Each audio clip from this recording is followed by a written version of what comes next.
Bonsoir.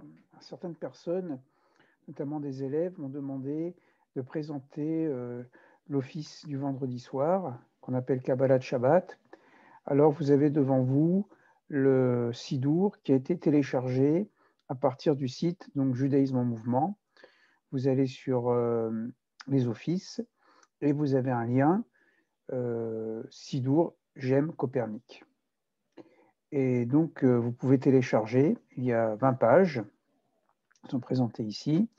Voilà, et qui sont des copies de notre Sidour Avodat Alev qui s'appelle le service du cœur, selon la formule du Talmud qui dit que la prière se nomme Avodat Alev, le service du cœur.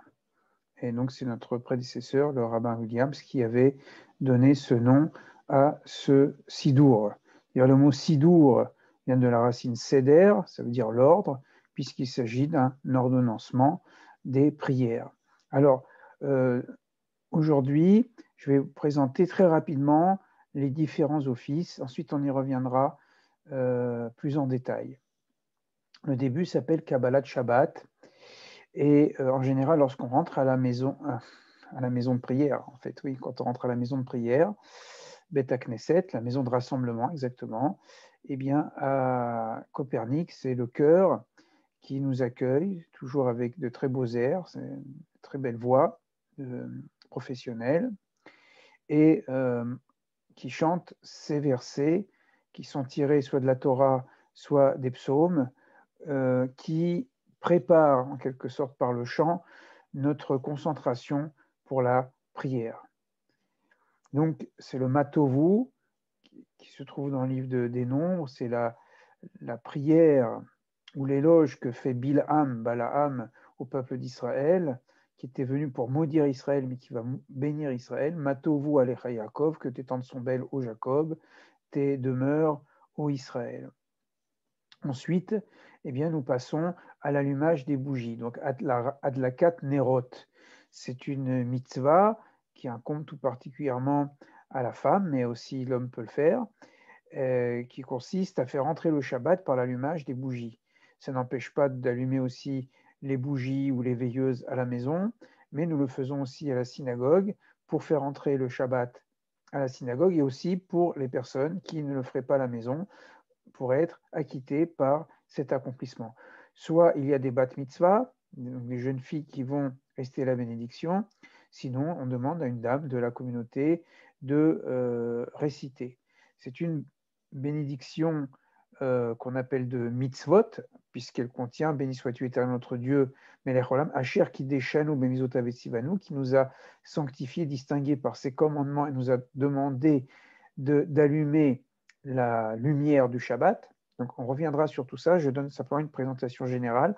On allume les deux bougies et ensuite, eh bien, nous allons réciter un chant qui est moderne, puisque c'est Nachman Bialik, un poète du XXe siècle, du Yishuv, qui venait du RSS de Russie et qui s'est installé à l'époque, c'était la Palestine, voilà, et qui a composé de nombreux poèmes, beaucoup de poèmes à caractère religieux ou de vie juive. Et là, c'est Ahama, donc c'est-à-dire le soleil en train de disparaître, et nous sommes invités, nous, la communauté, à aller vers la reine et la fiancée, qui est le Shabbat, puisque le Shabbat est comparé à une reine. Ensuite, nous passons alors dans le Sidour, dans l'office de Copernic, nous passons directement à la page 4 avec le Lecha Dodi.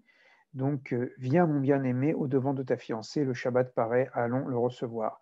C'est un poème qui a été composé par un auteur dont le nom se trouve ici en acrostiche, Shlomo Alevi Elkabetz. Et c'est un chant qui a été composé au XVIe siècle dans la communauté kabbaliste de Safed. C'était une communauté mystique. Et Rabbi Shlomo Levi Elkabetz, c'était lui-même un grand mystique, un ami de Rabbi Yosef Karo, proche de Rabbi Tzrak Luria. Et ce chant est en fait non seulement un chant pour le Shabbat, surtout les deux premières strophes et la dernière, mais surtout un chant de la libération de l'exil. C'est donc une dimension messianique d'attendre le rassemblement des exilés et la venue de l'époque messianique. Voilà, et ce psaume ou ce chant est construit à partir des versets qu'on trouve chez les prophètes. Ensuite, bon, ça c'est la suite des Chadoudi. À la dernière strophe, nous avons l'habitude de nous lever, de nous tourner vers la porte, comme pour accueillir la reine Shabbat. C'est aussi une manière de dire, c'est pas parce qu'on est replié dans notre communauté qu'on ne reste pas ouvert au monde extérieur à nous-mêmes, bien sûr. Alors ensuite, s'il y a des bat mitzvah, il récite le Shir HaShirim, non pas entier, mais les premiers versets, qui est un cantique attribué à Salomon, et qui, à travers une imagerie assez osée, il faut dire, puisque ça commence dès le début, qu'il me prodigue les baisers de sa bouche, car tes caresses sont plus délicieuses que le vin, tes parfums sont suaves à respirer. Voilà. Et donc, c'est à travers ce chant d'amour s'exprime le chant mystique entre Dieu et Israël, entre Dieu et l'homme, donc une interprétation allégorique qui a été donnée à ce chant que nous chantons ici après le Lech Hadoudi. Ensuite, soit en hébreu, soit en français, nous récitons le cantique pour le jour du Shabbat, Mizmor Shir Yom HaShabbat, qui ne parle pas à proprement parler du Shabbat, mais qui parle de la victoire des justes contre les méchants. Et donc, la victoire du juste qui symbolise un peu le Shabbat du monde. Et ensuite, nous avons donc le psaume, voilà ici, 93. Donc, c'est en fait le psaume 92 et 93 que nous lisons. Notre sidour est souvent représente des photos de manuscrits, comme par exemple un manuscrit hébreu-italien de 1469 qui représente une femme qui tient la matzah. Voilà. Et ensuite, nous passons à ce qu'on appelle vraiment la prière du soir. Jusque-là, c'est Kabbalat Shabbat, accueil de la reine Shabbat. Et à partir d'ici, nous rentrons dans la prière du soir, Arvit. Donc, l'officiant invite la communauté à bénir le Seigneur. Barechu et Hashem Amevorach. Et la communauté répond, béni soit l'Éternel, à qui toute louange appartient à jamais. Et ensuite, il y a deux bénédictions avant le Shema Israël, une pour la création et une autre pour la révélation de la Torah.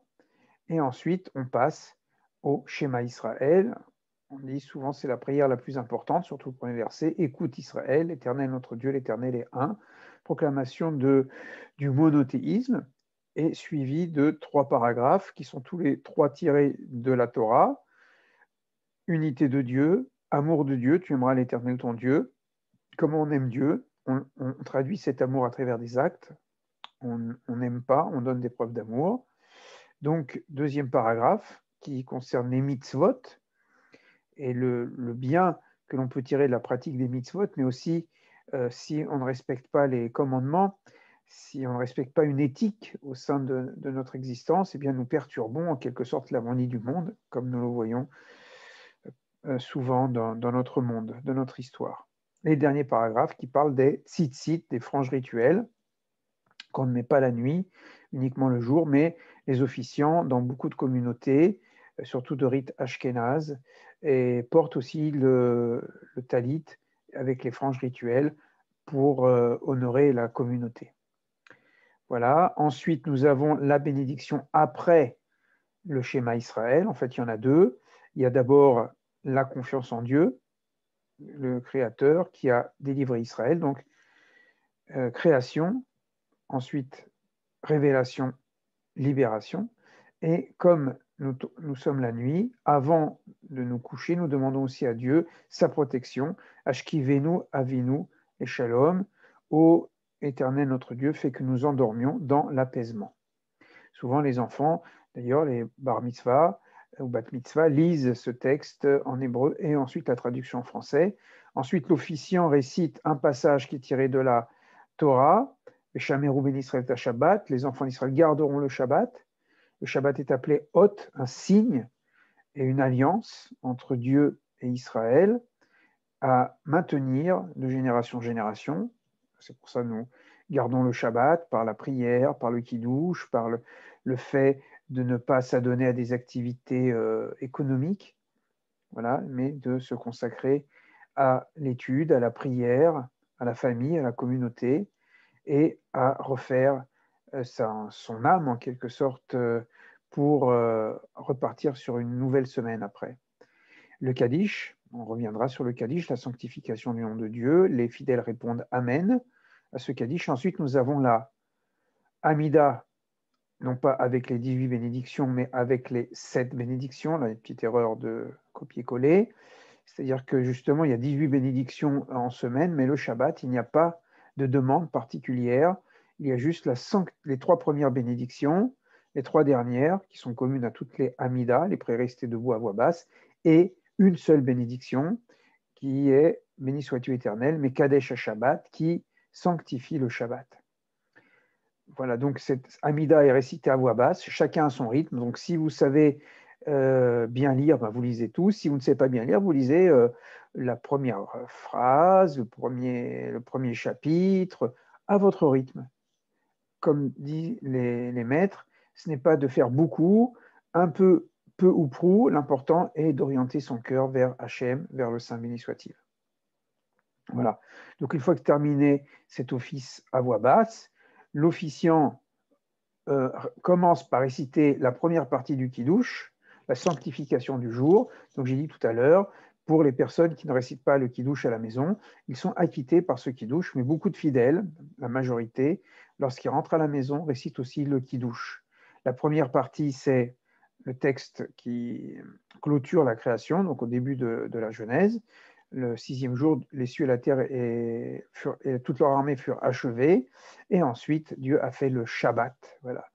Alors, dans notre synagogue, nous ne continuons pas tout de suite le Kiddush. Ici, c'est l'intervention du rabbin qui fait son homélie, sa dracha, pour voilà, apporter un enseignement à la communauté qui parfois n'étudie la Torah ou n'écoute la Torah que lors de cette homélie, de cette dracha. Une fois que cette dracha est terminée, eh bien, nous passons à la deuxième partie du Kiddush. Quand il y a des bat mitzvah, bar mitzvah, il récite le Kiddush, sinon c'est un fidèle qui récite le Kiddush sur le vin à partager. Et ce Kiddush qui se termine, Baruch atah Hashem, béni sois-tu éternel, Mekadesh à Shabbat, qui sanctifie le Shabbat.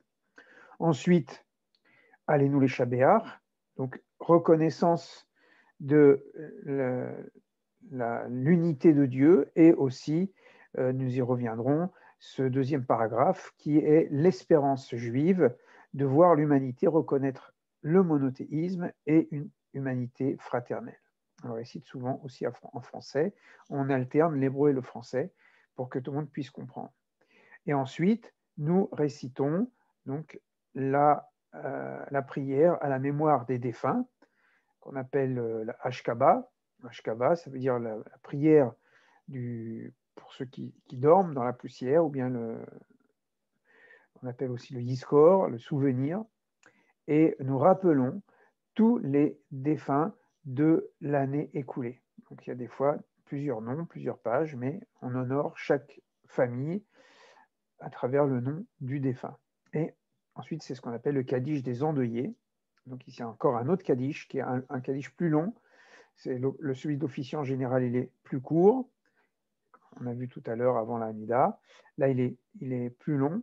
On y reviendra. Et on termine en général l'office. Alors, pareil, si ce sont les enfants qui font la bar mitzvah, bat mitzvah, shalom aleichem, accueil des anges de la paix. Parfois, nous récitons aussi Yigdal, qui n'est pas mentionné ici, mais le plus souvent, c'est vraiment Shalom Aleichem, la paix sur vous, les anges de service, les anges de la paix.